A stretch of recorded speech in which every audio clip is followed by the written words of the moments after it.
Alhamdulillah, alhamdulillahilladzi ja'ala taqwa khairaz zadi wal libas wa amarna an tazawwada biha liyaumil hisab. Asyhadu an la ilaha illallah wahdahu la syarika lah rabbun nas wa asyhadu anna sayyidana Muhammadan abduhu wa rasuluh al-mawsufu bi akmali sifatil ashas. Allahumma fasalli wa sallim ala sayyidina Muhammadin kana sadiqal wa'di wa kana rasulan nabiyya wa ala alihi wa sahbihi ajma'in wa sallim taslima katsira amma ba'du. Fa ya ayyuhal hadirun rahimakumullah, usini wa nafsi wa iyyakum bi taqwallah faqad fazal muttaqun. Qala Allah ta'ala Bismillahirrahmanirrahim. Ya ayyuhalladzina amanu taqullaha haqqa tuqatih wa la tamutunna illa wa antum muslimun. Hadirin sidang Jumat rahimakumullah. Marilah kita senantiasa meningkatkan iman dan takwa kepada Allah Subhanahu wa taala, melaksanakan segala perintah-perintahnya dan menjauhi segala yang dilarangnya. Hadirin sidang Jumat rahimakumullah. Di antara banyaknya cita-cita manusia, ada satu kesamaan cita-cita tertingginya bagi manusia di jagat raya ini. Walaupun ini juga tidak pernah keluar dari lisan, yaitu cita-cita ingin ketenangan jiwa dan ketentraman hati. Semuanya orang menginginkan akan ketenangan jiwa dan ketentraman hati tersebut. Bahkan itu menjadi cita-cita tertingginya dalam kehidupan ini. Ikhwati fillah rahimakumullah. Banyak orang yang secara duniawinya segala keinginannya telah tercapai, tetapi masih saja mengeluh. Bahkan ada yang mengatakan, bukan ini yang saya inginkan, bukan ini yang saya harapkan. Sungguh saya mengharapkan ketenangan jiwa dan ketentraman hati. Begitulah ikhwati fillah keluhan orang-orang yang sukses secara materi, keluhan orang-orang yang sukses secara finansial, tetapi mengalami kegersangan jiwa. Tidak sedikit orang yang secara materi memiliki segalanya, uang melimpah, harta di mana-mana, tetapi dia mengakhiri hidupnya dengan bunuh diri. Ada juga orang yang terkenal, public figure, popularitasnya mendunia, tetapi dia depresi setiap hari. Kenapa hal tersebut bisa terjadi? Jawabannya adalah karena jiwanya tidak tenang, karena hatinya tidak tentram.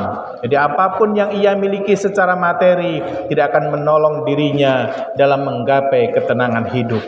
Ikhwati fillah rahimakumullah. Lalu bagaimanakah caranya agar kita bisa menggapai ketenangan jiwa dan ketentraman hati itu? Para ulama memberikan banyak jalan. Di antaranya adalah yang pertama, membebaskan diri dari berbagai jenis penyakit hati. Ikhwati fillah rahimakumullah. Kita tidak akan pernah merasa nyaman jikalau tubuh ini ada penyakitnya. Kita akan gusar dan kita akan bingung manakala badan kita ada penyakitnya. Walaupun penyakitnya itu adalah kecil, sekecil apapun penyakit yang ada dalam diri kita, kita sudah tidak nyaman lagi. Begitu juga dengan hati kita, ikhwati fillah. Manakala hati kita ada penyakit, maka hati kita tidak akan tentram lagi, hati kita tidak akan nyaman lagi di dalam kehidupan ini. Maka tatkala kita menginginkan agar kita itu tentram, agar kita damai, agar kita bisa menggapai ketentraman jiwa dalam kehidupan ini, maka jauhilah penyakit hati. Jauhilah iri, dengki, tamak, pamer, ragu, sombong dan lain sebagainya. Orang-orang soleh dahulu selalu berdoa kepada Allah Subhanahu wa taala agar hatinya dijauhkan dari berbagai penyakit. Di antaranya yang disebutkan dalam Al-Qur'an surat Al-Hasr ayat 10, walladzina ja'u min ba'dihim yaquluna rabbana ighfir lana wa li ikhwanina alladzina sabaquna bil iman wa la taj'al fi qulubina ghillal ladzina amanu rabbana innaka ra'ufur rahim. Dan orang-orang yang datang sesudah mereka, yaitu kaum Muhajirin dan Ansor, mereka berdoa, Rabbana ighfir lana wa li ikhwanina alladhina sabaquna bil iman. Ya Rabb kami, berilah ampunan kami dan saudara-saudara kami yang telah beriman terlebih dahulu daripada kami. Wala taj'al fi qulubina ghillan lil ladzina amanu. Dan janganlah engkau biarkan kedengkian dalam hati kami terhadap orang-orang yang beriman. Rabbana innaka raufur rahim. Sesungguhnya engkau maha penyantun lagi maha penyayang. Hadirin ikhwati fillah rahimakumullah, sekali lagi tatkala kita ingin menghindari atau kita bisa menghindari penyakit hati, maka kehidupan kita akan bisa tenang, kehidupan kita akan tentram, damai dan bahagia dimanapun dan kapanpun. Ikhwati fillah rahimakumullah. Kemudian yang kedua, rumus agar kita bisa menggapai ketenangan hidup adalah mengistiqomahkan hati kita itu untuk senantiasa bersambung kepada Allah Subhanahu wa ta'ala. Kapanpun, dimanapun, dalam waktu bagaimanapun, kita harus mempautkan hati kita kepada Allah Subhanahu wa ta'ala. Itulah jalan agar kita bisa tenang dalam kehidupan ini. Ala bidzikrillahi tatmainul qulub. Ingatlah, hanya dengan mengingat Allah hati ini akan menjadi tenang. Rasulullah sallallahu alaihi wasallam senantiasa memberitakan kita agar doa dan zikir pada semua aktivitas yang kita jalani dalam kehidupan ini, dari bangun tidur sampai tidur kembali. Rasulullah sallallahu alaihi wasallam memerintahkan kita agar berdoa ketika bangun tidur. Rasulullah menyampaikan kepada kita agar kita berdoa sebelum masuk ke WC, agar kita keluar dari WC juga melakukan doa. Kemudian Rasulullah juga meminta kepada kita agar berdoa setiap kali kita bercermin. Setiap kali kita mau makan harus berdoa terlebih dahulu. Setelah makan pun kita juga diperintahkan berdoa dahulu. Kemudian ketika kita mau keluar dari rumah kita juga diminta berdoa dahulu oleh Rasulullah sallallahu alaihi wasallam. Ketika kita mau naik kendaraan harus berdoa.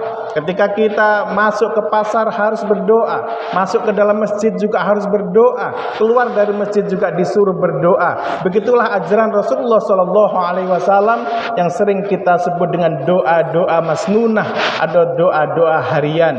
Dari tidur sampai tidur kembali kita disuruh berdoa kepada Allah Subhanahu wa taala. Apa maksudnya ini? Hikmah dari perintah Rasulullah sallallahu alaihi wasallam ini agar setiap saat kita terhubung dengan Allah Subhanahu wa taala, agar setiap saat hati kita itu terpaut dengan Allah Subhanahu wa taala yang maha menenteramkan kita. Maka jikalau demikian, insyaallah hati kita akan menjadi tentram dalam mengarungi samudra kehidupan ini. Ikhwati fillah rahimakumullah. Kemudian yang ketiga, jalan menuju ketenangan jiwa dan ketentraman hati adalah memperbanyak dan memperbaiki kualitas amal kita. Rasulullah sallallahu alaihi wasallam menyampaikan, fa innal khaira tuma'ninah. Kebaikan itu selalu mendatangkan ketenangan. Wa inna syarra ribah. Sedangkan kejelekan selalu mendatangkan kegelisahan. Hadir riwayat Al-Hakim. Dalam Al-Madhhab Syarah Muslim, Imam Nawawi mengatakan dosa selalu menggelisahkan dan tidak pernah menenteramkan hati. Oleh karenanya ikhwati fillah rahimakumullah, hati kita akan merasa tenang jikalau kita melakukan amal-amal kebaikan. Tatkala kita ingin hati dan jiwa ini tentram dan tenang, maka kita harus senantiasa melakukan amal-amal kebaikan. Hadirin sidang Jumat rahimakumullah, marilah kita senantiasa berusaha semaksimal mungkin untuk selalu berbuat kebaikan, karena berbuat kebaikan itu di samping akan memperoleh pahala dari Allah Subhanahu wa taala, kebaikannya itu sendiri akan menjadi wasilah hati kita menjadi tenang dan bahagia. Aqulu qouli hadza wastaghfirullah li wa lakum wa lisairil muslimina innahu huwas samiul alim.